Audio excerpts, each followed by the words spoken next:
दोस्तों, गले में थोड़ा सा प्रॉब्लम आ गई है, जिसके चलते आप तक वीडियो में शायद हमारी आवाज़ आपको कुछ कम समझ में आए।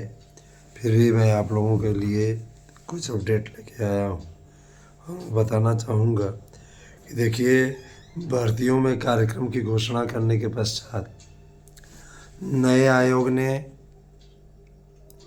एक और बहुत बड़ा परिवर्तन किया है। आने वाली भर्तियों में जो नया विज्ञापन जारी होगा, उसमें नए आयोग ने माइनस मार्किंग की व्यवस्था कर दी है।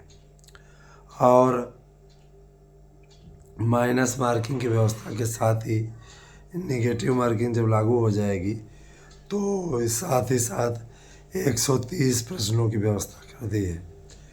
130 प्रश्न होंगे 125 की जगह पे। तो आप लोगों को ये चीज़ें संज्ञान में रखनी होंगी और उसी हिसाब से तैयारी करनी होगी। आने वाले समय में भर्तियों में कुछ नई किताबें भी जुड़ेंगी, उसके बारे में बताया जाएगा आप लोगों को। और कुछ सिलेबस चेंज होंगे, है ना। तो बहुत सारी चीज़ें हैं दोस्तों, जो कि आपको आने वाले समय में स्वयं समझ में आएंगी। सारी चीज़ें आपको दिखाई देंगी। हमारी यूट्यूब चैनल ने काफ़ी वर्क किया है आप लोगों के लिए। मेरे विचार से आपको उस वर्क का लाभ उठाना चाहिए, ठीक है। नोटबुक तैयार कराने के लिए हम लोगों ने प्रॉपर ऐसे लोगों को सिलेक्ट किया जो आपको सफलता की गारंटी दे सके, और उनसे लिखित लिया कि इससे 100% प्रश्न आएंगे। अब आपकी मर्जी, जिस तरीके से आप लोग बुकिंग कर रहे हैं उससे मैं बहुत प्रसन्न हूँ। अब मैं इतना ज़रूर, है ना, मैं इतना ज़रूर कहना चाहता हूँ कि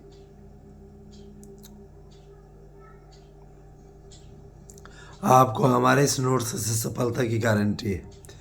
इच्छुक हैं, बार बार कॉल न करें। बहुत से लोग बहुत कॉल कर रहे हैं, गले में खराश है, इसके चलते मैं फ़ोन कॉल्स नहीं उठा रहा हूँ। अगर फ़ोन कॉल्स करना ही है तो 1-2 दिन थोड़ा वेट करें, फ़ोन पे बात हो जाएगी। और हर बात के लिए भाई हम आपका फ़ोन थोड़े नहीं उठा पाएंगे। हम भी यूट्यूब चलाते हैं, तो यूट्यूब चलाने का मतलब ये थोड़ी नहीं होता कि आपको कोई फ़ोन नंबर मिल गया तो फ़ोन करके ही आप समस्या का समाधान करें। आप अपने बातों को कमेंट के ज़रिए भी कह सकते हैं। कमेंट ऑन है, आप कमेंट कीजिए, रिप्लाई उसका दिया जाएगा। वहाँ नहीं देंगे तो वीडियो में बोलेंगे उसके बारे में। और मैं ये भी कहना चाहूँगा कि जो लोग शिक्षक भर्ती की तैयारी कर रहे हैं, उन सब ने, है ना, अगर अपने मन में ये संकल्प लिया है कि मैं सफलता मिलेगी तो सफलता मिलेगी। मैं देखिए, मैंने मुख्य सचिव जी से बात की थी, जिसमें उन्होंने बदलते हुए पैटर्न के बारे में बताया, और उनका यह स्पष्टता कहना है कि पैटर्न बदला जा रहा है। रीज़न उसके लिए देखिए, शिक्षक बनने में कई लोग तुक्का लगा करके सफलता अर्जित कर लेते हैं, इसलिए अनिवार्य रूप से जैसे लोक सेवा आयोग करता है उसी प्रकार से माइनस मार्किंग लागू की जाएगी। जीव विज्ञान विषय को इन हाई स्कूल से समाप्त कर दिया गया है। और साथ ही साथ ध्यान दीजिएगा, बहुत सी ऐसी चीज़ें हैं जो कि नए विज्ञापन में बदलने जा रही हैं।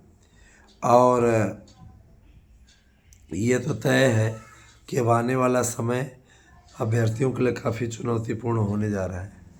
इस बार की भर्ती में अच्छी खासी मेहनत कर लीजिए, सफलता ताकि आपको मिल जाए, ठीक है। और मैं ये भी कहना चाहूँगा कि शिक्षक बनना हमारे सभी अभ्यर्थियों का सपना है, मैं जानता हूँ। कई लोग बस भाषण दे रहे हैं, आपको गुमराह कर रहे हैं, उनके चक्करों में आप न पड़ें।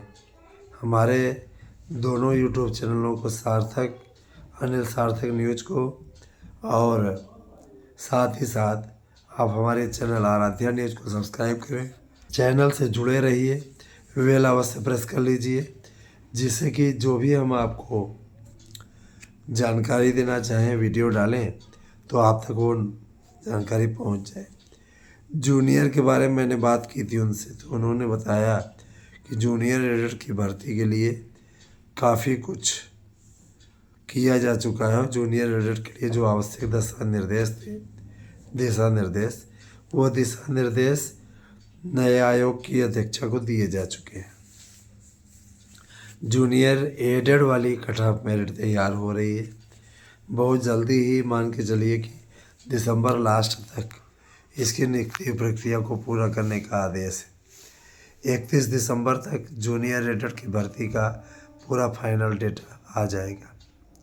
कुछ लोगों ने जीव विज्ञान 2011 की भर्ती को कोर्ट में फंसने की बात कही थी। ये बातें बेबुनियाद हैं और इनका कोई आधार नहीं है। इनके चक्करों में न पड़े, सिर्फ आपको बहकाने, बरगलाने और बेवकूफ़ बनाने का काम करते हैं। सावधान रहिए, है ना। कोई भर्ती हम नहीं फंसने जा रही है। सारी भर्तियां समयबद्ध तरीके से होंगी। सुपर टेट का भी आपका जल्दी ही आयोजन होगा। टीईटी पहले होगी। फरवरी 2025 में टीईटी का आयोजन उत्तर प्रदेश सरकार द्वारा किया जाना है, तो तैयार हो जाइए। और मैं यही कहना चाहूँगा, देखिए दोस्तों, अगर आप शिक्षक भर्ती को लेकर के आश्वस्त हैं और आपको लगता है कि आप समस्या का समाधान कर सकते हैं, तो निश्चित रूप से आप लोगों की समस्या का समाधान हो जाएगा। ठीक है, आप तैयारी अच्छी करते रहिए। और मैं आपसे बार बार कह रहा हूँ कि आप हमारे यहाँ के नोट्स लीजिए, इसी नोट्स से पढ़िए। सफलता की गारंटी आपको हम दे रहे हैं। अब ये है कि आप मेरे अपने हैं, आपको कोई फेक न्यूज़, गलत डेटा तो देना नहीं है, है ना। आप हमसे जुड़े हुए हैं विश्वास के साथ में। हमारा ये फ़र्ज़ बनता है कि आप तक सही न्यूज़ पहुंचाई जाए। बहुत से लोग ऐसे हैं जो आपको बेवकूफ़ बनाने की लगातार कोशिशें कर रहे हैं, उनसे सावधान रहिए।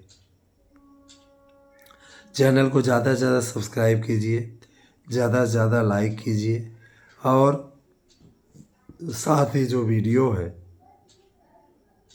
उसे यदि आप शेयर कर पाएँ तो अति उत्तम होगा। शेयर भी खूब कीजिए, है ना। और दोस्तों, एक बात मैं और बताना चाहूँगा, जो लोग जैसे हम पे कह रहे हैं कि आप दिसंबर पेपर करा रहे थे, तो उसका नोटिफिकेशन भी आया था। कोई मैं ऐसा तो है नहीं कि मैं अपने बलबूते बोल रहा था। दिसंबर और जनवरी का नोटिफिकेशन आया था, और वो न्यूज़ भी मेरी एकदम सटीक थी। बाद में और लोग चिल्लाने लगे। बाद में एक कार्यक्रम जारी हुआ, कार्यक्रम आ गया है। प्राणपण से जुड़ने की आवश्यकता है। अगर आप जुटेंगे तभी आप लोगों को सफलता मिलेगी, नहीं जुटेंगे तो नहीं मिलेगी सफलता। तो यही सारी चीज़ें हैं दोस्तों। बाकी आप लोग, आपका भविष्य है, आप हमसे बेहतर जानते हैं कि आपको आगे क्या करना है। मैथमेटिक्स की नोट्स काफ़ी बिक रही है। इसके अलावा विज्ञान की नोट्स काफ़ी जा रही है। इसके अलावा एलटी की नोट्स आपको, टीजीटी की नोट्स साथ मुफ्त दी जा रही है। कुछ लोग टीजीटी पीजीटी दोनों की तैयारी कर रहे हैं। 1000 रुपये में ही हम आपको दोनों नोट्स अवेलेबल करवा रहे हैं। एक नोट्स के साथ दूसरा नोट्स फ्री है, तो कोई भी आप बुक कर सकते हैं एक नोट्स। इसके अलावा मैं आपको बता देना चाहता हूँ कि आप लोगों को प्रश्न बैंक मिल रहा है, प्रैक्टिस सेट पेपर मिल रहा है। इस तरीके के नोट्स तैयार करा दिए हैं। इस नोट्स से पढ़ लीजिए, किसी कोचिंग संस्थान में जाने की आवश्यकता नहीं पड़ेगी आपको। गारंटी देता हूँ, सफलता की गारंटी देता हूँ। तो लग जाइए, मनोयोग से अर्जित करें सफलता। हमारी शुभकामनाएं आपके साथ हैं। मैं हमेशा आप लोगों के हित की बात करता आया हूँ और हमेशा आपके हित की बात करता रहूँगा। महाराष्ट्र में देवेंद्र फडणवीस ने ले लिया है शपथ और बन गई उनकी सरकार, और अब महाराष्ट्र को आगे बढ़ाने के लिए वो प्रयास करेंगे। आरएसएस का गढ़ है, वहीं से नागपुर में आरएसएस का कार्यालय है, जहां आरएसएस की स्थापना हुई है ना। तो बहुत ही अच्छा है। उसने इस समय महाराष्ट्र में, बड़े बड़े राज्यों में लगातार भारतीय जनता पार्टी लगातार सरकार बना रही है। ये भी अपने आप में बहुत बड़ी चीज़ है ना। बहुत से लोगों को ईर्ष्या भी होती है, विरोधियों को। और यहाँ तक नहीं, मोदी जी का विरोध करते करते कई ऐसे हैं जो कि देश का विरोध करने लगे हैं। खैर, ये सब की अपनी अपनी मेंटेलिटी है, उस पर मैं ज़्यादा तो बोल नहीं सकता, लेकिन इतना ज़रूर कह सकता हूँ, भगवान ऐसे लोगों को सद्बुद्धि दे। सद्बुद्धि देंगे तभी जा कर के आगे बात बढ़ेगी। बने रहिए हमारे साथ में दोस्तों। बहुत बहुत धन्यवाद। आप सभी का दिन शुभ हो।